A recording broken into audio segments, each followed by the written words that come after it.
All right, we're going to dive into the pretty chaotic birth of American golf today and figure out why having one single powerful governing body wasn't just a nice idea, it was absolutely essential for the game to even survive, let alone grow. So let's get right into it. First off, just imagine for a second a world with no standards for golf. There was this wild article back in 1962 that pictured what could have been. It's a fun little thought experiment, right? What if the USGA had never existed to set the rules of the game? Well, for starters, forget about walking to the first tee. Nope. In this version of golf, players might just show up in their own personal little helicopters, maybe with some fancy gauges to measure the wind drift. And that 14 club limit, yeah, that's gone. Out the window. Players would be carrying maybe 20 clubs, some of them probably brand new experimental irons that they're testing out for a company that pays them a royalty on each sale. The golf balls themselves could be completely different. Imagine this. They have built-in gyroscopes that just keep the ball flying perfectly straight. I mean, it kind of takes a lot of the skill out of hitting a good drive, don't you think? And this really gets to the heart of it. In this scenario, if your ball ends up in a cuppy lie, you could just pick it up and place it on a perfect little piece of grass. You'd have a game with basically zero integrity where it's all about technology and convenience, not actual skill. Now, while that whole scene was just a fantasy, the chaos it described, that wasn't too far from the truth in the early days. In 1894, American golf was a real-life Wild West. You had conflicting rules, different tournaments, competing champions. It was a mess, and it desperately needed a referee. So here's the breaking point. That year, you had two different clubs, Newport and St. Andrews, and they both held tournaments that they both called the National Amateur Championship.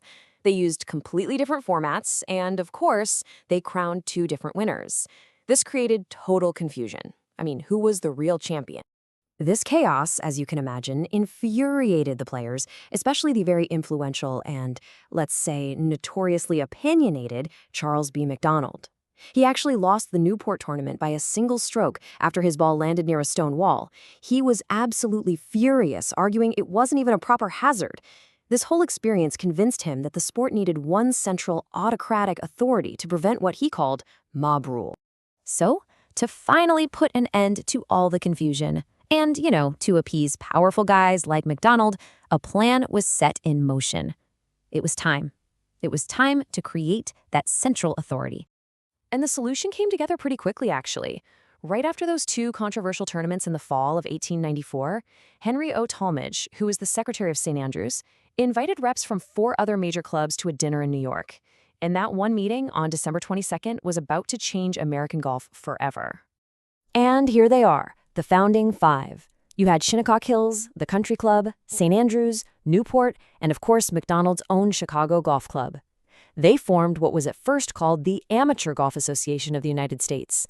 That name was a bit of a mouthful, so it was quickly changed and the United States Golf Association, the USGA, was officially born. Now, with the organization in place, the new USGA did not waste a second. It immediately got to work, providing the kind of order and discipline that this rapidly growing sport so desperately needed. Their work pretty much focused on 3 big areas, and these are the pillars that would really define the game as we know it today.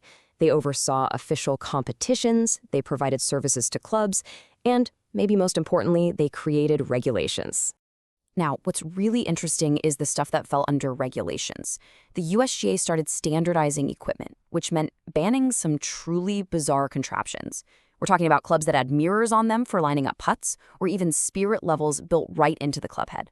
This so-called chamber of horrors just shows how wild things could get. The whole point was to make sure that skill, not some weird gimmick, decided who won.